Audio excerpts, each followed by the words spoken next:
नबील रशीद है। उन्होंने एक वीडियो यूट्यूब पर डाली है। मैं इस तरह के लफ्ज़ तो किसी दुश्मन के बारे में भी नहीं बोलना चाहती हूँ जिस तरह के उन्होंने चंद व्यूज और रेटिंग के लिए बोल दिए हैं। मुझे शदीद ठेस पहुंची है। एक फजूल सी और बकवास वीडियो बनाई थी। मेरे जर्नलिस्टिक करियर में इससे डिप्रेसिंग मूवमेंट नहीं, इससे ज्यादा शर्मिंदगी वाला मूवमेंट नहीं, जब मेरे अल्फाज से किसी को तकलीफ पहुंची। और तकलीफ किसको पहुंची? एक बेवा औरत। फील हो रहा था मुझसे ज्यादा घटिया बंदा नहीं है कोई, मुझसे बड़ा कोई बेगैरत नहीं है कि जिसने चंद व्यूज के लिए बेवा और यतीम बच्चों को सेल किया। ना मैं अपनी वीडियो से पीछे हटाऊं, ना मैं अपने मौकफ से पीछे हटाऊं, काउंटर अटैक कर सकता हूँ। ये ऐसी हिडन बातें हैं जो सामने नहीं आई मीडिया पर, मैं वो कर सकता हूँ। मैं उनके जब घर पहुंचा तो मुझ पर बहुत सारे इंकशाफात हुए। मैं उस वक्त भी चाहता तो उसको पब्लिकली हाईलाइट कर सकता था, लेकिन मैंने प्रोफेसर बागी को मुतनाज़ा नहीं बनाया। मेरी भी दिल आज़ारी हुई है, मेरी भी फीलिंग्स को हर्ट किया गया है इस वीडियो के थ्रू, लेकिन आज लिए मेरी जात कुछ नहीं है प्रोफेसर बागी की फैमिली के सामने। ऑन रिकॉर्ड प्रोफेसर बागी की फैमिली से, बच्चों से हाथ जोड़कर माफी मांगता हूँ। आफ्ताब इकबाल साहब, मैं उनसे भी माजरत चाहता हूँ। नाज़रीन, उम्मीद करता हूँ कि आप सब खैरियत से होंगे।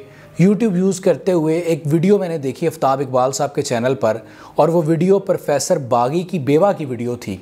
और वो वीडियो जब मैंने प्ले की और मुकम्मल सुनी तो उसके बाद मुझे एक धचका लगा, क्योंकि वो एक बिल्कुल ही गैर मतवक्का वीडियो थी। और उस वीडियो को सुनने के बाद मेरी हालत बड़ी अजीब सी थी, मुझे समझ नहीं आ रही थी कि मैं क्या करूं। और मैं शदीद तकलीफ़ में था, जिसको इंसान कहते नहीं कि हवास बाख्ता हो जाता है। मैं हवास बाख्ता हो चुका था, क्योंकि उस वीडियो में मुझ पर तनकीद की गई थी, मेरी एक वीडियो पर तनकीद की गई थी, और मेरी उस वीडियो को बुनियाद बनाते हुए ये कहा गया कि मैंने प्रोफेसर बागी की फ़ैमिली की इज़्ज़त नफ्स को मजरूह किया है, मैंने प्रोफेसर बागी की फैमिली के दुख में इजाफ़ा किया है, मैंने चंद व्यूज़ के लिए, चंद पैसों के लिए मैंने प्रोफेसर बागी की फैमिली को तकलीफ़ पहुंचाई है। तो ये सारी बातें सुनने के बाद मेरी हालत बड़ी ख़राब थी और मुझे समझ नहीं आ रही थी कि मैं क्या करूं। मैं इतना अफसरदा था, क्योंकि मेरे लिए मेरे जर्नलिस्टिक करियर में इससे डिप्रेसिंग मूवमेंट नहीं था, इससे ज़्यादा शर्मिंदगी वाला मूवमेंट नहीं था कि जब मेरे अल्फाज से, मेरी बात से किसी को तकलीफ़ पहुंची। और तकलीफ़ किसको पहुंची? एक बेवा औरत को तकलीफ़ पहुंची, यतीम बच्चों को तकलीफ़ पहुंची। तो मेरे लिए इससे बुरा वक्त नहीं है अपने करियर में जब मैं ये वीडियो सुन रहा था।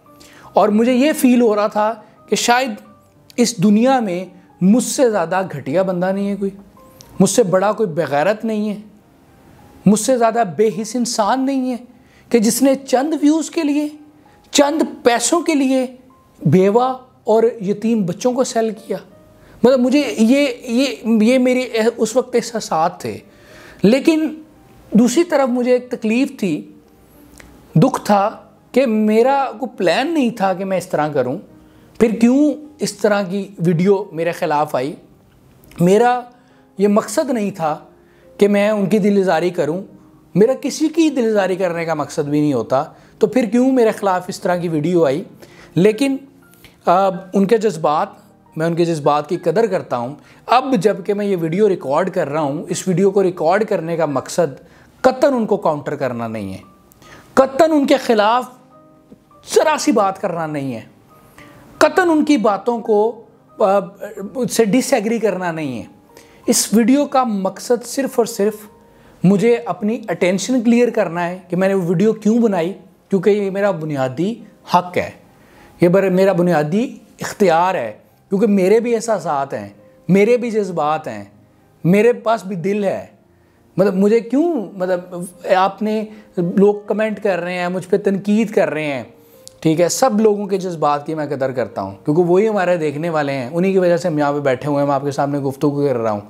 लेकिन मुझे इतना तो इख्तियार है कि मैं अपनी सफाई में चंद अल्फाज कह सकूँ, ताकि मैं अपने आप को अपनी ज़ात को मुतमिन कर सकूं कि मैंने कोई प्रोपोगंडा का हिस्सा नहीं बना, मैंने कोई प्लानिंग के साथ ये नहीं किया, मैंने चंद व्यूज़ के लिए ये नहीं किया, या मैंने इस तरह के लोगों को के जज्बात को नहीं बेचा।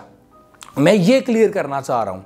और दूसरी बात ये कि मैं साथ ये भी क्लियर करना चाह रहा हूँ कि मैं बाकायदा तौर पर मैं माफ़ी मांगना चाह रहा हूँ ऑन रिकॉर्ड में प्रोफेसर बागी साहब की बेवा से, उनके बच्चों से मैं माफ़ी भी मांगूंगा और उनकी जो दिल आज़ारी हुई है उस पर मैं यही कहना चाहूँगा कि मैं बहुत शर्मिंदा हूँ, मैं बहुत शर्मिंदा हूँ।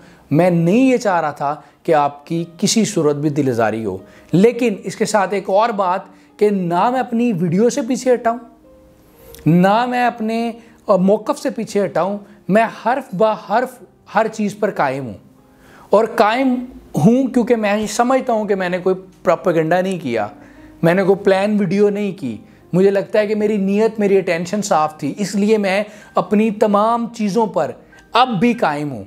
लेकिन चूँकि उनकी दिल आज़ारी हुई तो इसलिए मैं बग़ैर अपने आप को डिफेंड किए हुए, बग़ैर सारी चीज़ों की कहानी सुनाते हुए मैं उनसे माफ़ी भी मांगता हूँ। अब मैं आता हूँ कि मेरी अटेंशन क्या थी वीडियो बनाने की। जब प्रोफेसर बागी साहब का इंतकाल हुआ, प्रोफेसर बागी के घर पहुँचा कुल वाले दिन, तो मुझे बड़ा अफसोस हुआ ये जानकर कि प्रोफेसर बागी किराए के घर में रहते हैं और उनके माली हालात कुछ बेहतर नहीं थे। तो मेरे लिए ये बड़ी तशवीश की बात थी कि प्रोफेसर बागी, जिन्होंने कर्सा टेलीविज़न को दिया और पाकिस्तान के हाईएस्ट रेटेड शो के साथ वो बसता थे, तो मुझे बड़ा तकलीफ़ हुई, बहुत दुख पहुंचा जब मैं उनके बच्चों से मिला और मैंने देखा कि उनके बच्चे इतने टैलेंटेड हैं। तो मेरे लिए वो बहुत ही दुख भरे लम्हात थे, मैं आपको बयान नहीं कर सकता। और ये मैं आपको सच्ची बात बता रहा हूँ कि मैं प्रोफेसर बागी के बच्चों के इंटरव्यूज़ देखकर, जो उनका इंटरव्यू हुआ वो देखकर मैं बार बार रोया। मुझे इतनी तकलीफ़ पहुंची, मैं आपको बता रहा हूं, उनकी बातें सुनकर कि किस तरह एक नन्हे मुन्ने बच्चे, इनको इल्म ही नहीं है कि इनके सर पर इनका वालिद नहीं है, ये यतीम हो चुके हैं। तो मुझे इतनी तकलीफ़ हुई कि मैं अपने जज्बात पर काबू नहीं रख पाया। और ये बताने का मकसद कोई एफिशिएंसी दिखाना नहीं है, आपको यकीन आए या ना आए, लेकिन मेरा अल्लाह जानता है कि मैं सच बोल रहा हूँ या झूठ बोल रहा हूँ।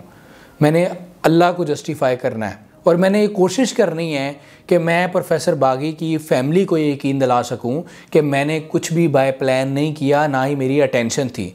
तो जब मैं उनके घर पहुंचा, मैंने आपको सारी सूरत हाल बताई। उसके बाद मैंने उन पर बहुत सारा काम किया और वीडियोस बनाई जिसमें मैंने ये कहा कि उनके जो फैमिली के अखराजात हैं उसकी ज़िम्मेदारी आफ्ताब इकबाल साहब को लेनी चाहिए। उसके बाद आफ्ताब इकबाल साहब ने ज़िम्मेदारी ली बच्चों की तालीम की, फिर हमने वीडियो बनाई, आफ्ताब इकबाल साहब को अप्रिशिएट किया। तो वो सारा सिलसिला रहा। जब वो सारा सिलसिला गुजर गया, सब कुछ हो गया, अब कुछ अरसा से, कुछ दिनों से बहुत सारे लोग मुझे ये मैसेज कर रहे थे कि जनाब आफ्ताब ये बताएं कि अब प्रोफेसर बागी साहब की फ़ैमिली किस हाल में है, क्या आफ्ताब इकबाल साहब उन्हें सपोर्ट कर रहे हैं, अब वो किस तरह रह रहे हैं और उनका क्या स्ट्रक्चर है। तो मैंने वहाँ से मालूमात गैदर करने की कोशिश की और मैंने अपने तरफ से एक नेक नीति से एक वीडियो बनाई और जिस वीडियो का मकसद जो था वो सिर्फ़ और सिर्फ प्रोफेसर बागी की फ़ैमिली के दुखों का मदावा करना है। और अगर उस वीडियो का वन लाइनर देखा जाए तो उसमें आपको प्रोफेसर बागी की फ़ैमिली के लिए तकलीफ़ नज़र आएगी, एहसास नज़र आएगा, फ़िक्र नज़र आएगी कि उनके बच्चों का मुस्तकबिल क्या है, उनका मुस्तकबिल क्या है। और ये एक अलाम उन लोगों के लिए जो साहिब इख्तियार हैं कि उनकी फ़ैमिली के लिए कुछ किया जाए, मुस्तकिल तौर पे कुछ किया जाए ताकि उनको ज़िंदगी गुजारने में मुश्किल ना हो। हमारा मकसद तो सिर्फ़ और सिर्फ ये था, मेरी अटेंशन ये थी। लेकिन उसको जिस तरह प्रोफेसर बागी की फ़ैमिली ने लिया, और मुझे ये लगता है कि वो मतलब उनको शायद इतनी बड़ी बात नहीं थी, वो जितना वो सारा प्लान किया गया, शायद हुआ या नहीं किया मुझे नहीं पता, वल्लाह आलम, लेकिन मुझ पर एक ज़ाती नोयत का हमला किया गया और मुझे तकलीफ़ पहुंचाने की कोशिश की गई। क्योंकि उसमें वो जैसे बाकायदा तौर पर वो म्यूज़िक बैकग्राउंड लगाया गया, बच्चों को साथ बिठाया गया, और जब एक बेवा औरत इस तरह की गुफ्तगू कर रही है तो मैं ये समझता हूँ कि देखने वाले ने तो तनकीद करनी ही करनी है। मैं ख़ुद अपनी ज़ात पर तनकीद करने पर मजबूर हो गया हूँ। मुझे वीडियो देखते हुए ये महसूस हो रहा था कि मुझसे घटिया शख्स ही नहीं है, मुझसे बड़ा कोई बेगैरत ही नहीं है। मैं जिस फ़ोन पे देख रहा था, मुझे वो फ़ोन, मेरा दिल चाह रहा था कि मैं उसको दीवार में फेंक दूँ। तो नाज़रीन, मैं ये समझ सकता हूँ कि उन लोगों को कितनी तकलीफ़ पहुँची होगी। जब मुझे ख़ुद ये इतनी तकलीफ़ पहुँची तो एक आम आदमी को कितनी तकलीफ़ पहुँची होगी। लेकिन ये सारी बातें एक साइड पर रह गई। मैं फिर भी क्योंकि मेरा मकसद सिर्फ़ और सिर्फ ये था कि बेहतरी, उनकी फैमिली के दुखों का दावा किया जाए, लेकिन वो सारा सीन ही सारा चेंज हो गया। लेकिन उसके बावजूद मैं अपनी वीडियो पर कायम हूँ, मैं अपने हर्फ ब हर्फ पर कायम हूँ, क्योंकि मेरी अटेंशन गलत नहीं थी, मैं कुछ भी नेगेटिव नहीं था चाह रहा, मैंने कुछ भी प्लान नहीं था किया। लेकिन चूँकि लोगों को बुरा लगा, उनकी फैमिली को बुरा लगा, तो मेरे लिए उनकी फैमिली के जज्बात ज़्यादा इम्पॉर्टेंट हैं। मैं अगर ये चाहूँ तो मैं काउंटर कर सकता हूँ नाजरीन। मुझे तकलीफ़ हुई, मेरे एहसास थे, मेरे जज्बात थे, मेरी फीलिंग्स थी, मैं उनको आपके सामने रख सकता हूँ, मैं काउंटर कर सकता हूँ, मैं ये बता सकता हूँ। बहुत सारी ऐसी हिडन बातें हैं जो सामने नहीं आई मीडिया पर, मैं वो कर सकता हूँ।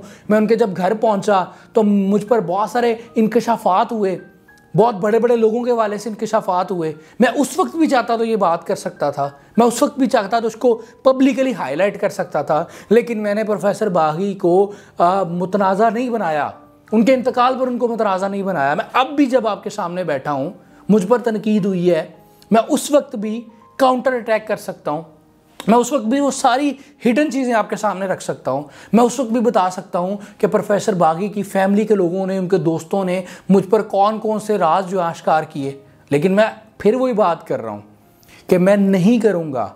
मेरा मकसद अपने आप को जस्टिफाई करना है, और जस्टिफाई किसके सामने करना है? अल्लाह के सामने और उनकी फैमिली के सामने। मेरा कतन मकसद नहीं है, ठीक है? लोग जो भी समझते हैं वो समझें, ये मेरे अल्लाह और मेरा मामला है।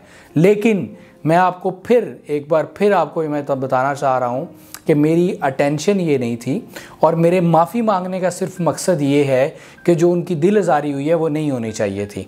मेरी भी दिल आज़ारी हुई है, मेरी भी फीलिंग्स को हर्ट किया गया है इस वीडियो के थ्रू। मेरे एहसास, मेरे जज्बात भी हैं, सारी चीज़ें हैं, लेकिन नाज़रीन जहाँ पर उनके एहसास हैं, उनके जज्बात हैं, वो मैटर करते हैं। मेरे एहसास, मेरे जज्बात यहाँ पे मैटर नहीं करते। मेरे लिए मेरी ज़ात कुछ नहीं है प्रोफेसर बागी की फैमिली के सामने। मैं अपने जज्बात, अपने एहसास, अपने दुख को मैटर ही नहीं करता उनके जज्बात और उनके दुख के सामने। अगर उनकी दिल आज़ारी हुई है तो मेरी दिल आज़ारी की कोई वक़्त ही नहीं है उनकी दिल आज़ारी के आगे।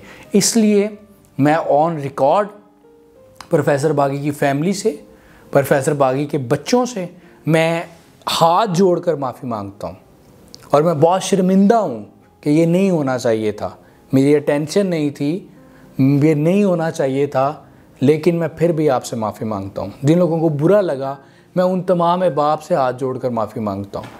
मैं अपनी वीडियो से पीछे नहीं हटा, मैं अपने अल्फाज से पीछे नहीं हटा, लेकिन मेरे लिए ज़्यादा इम्पॉर्टेंट वो चीज़ है जो दिल आज़ारी हुई है, मेरी वजह से दिल आज़ारी हुई है।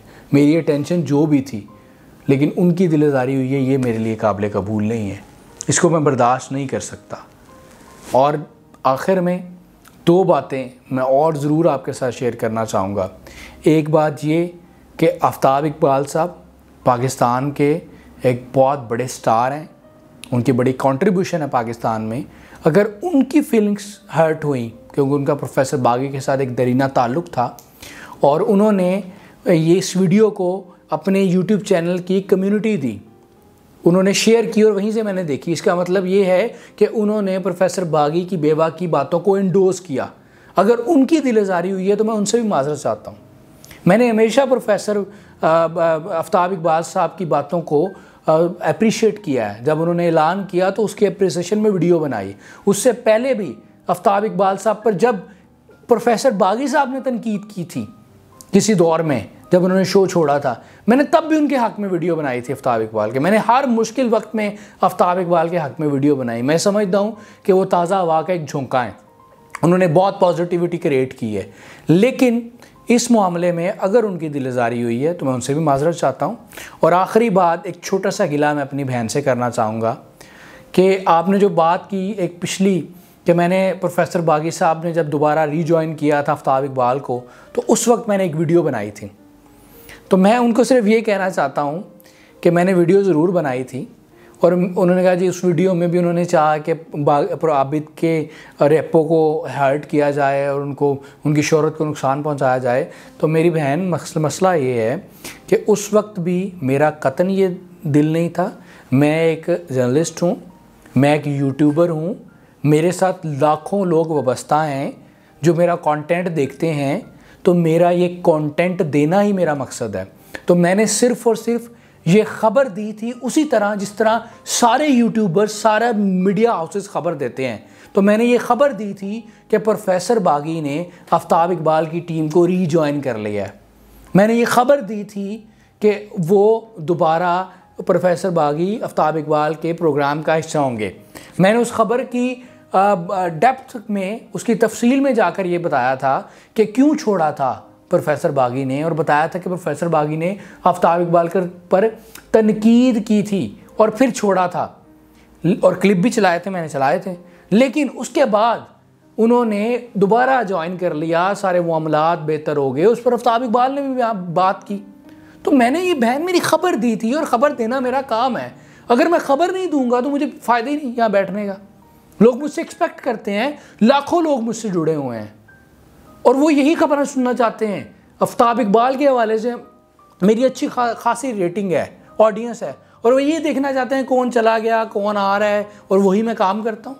और नाज़रीन, आखिरी बात कि जो लोग ये तनकीद करते हैं कि आप व्यूज़ के लिए करते हैं, आप पैसों के लिए करते हैं, देखिए कोई भी मीडिया पर्सन है तो वो ये चाहता है कि उसकी ख़बर, उसकी स्टोरी को ज़्यादा से ज़्यादा लोग देखें, उसके ज़्यादा से ज़्यादा व्यूज़ आएँ।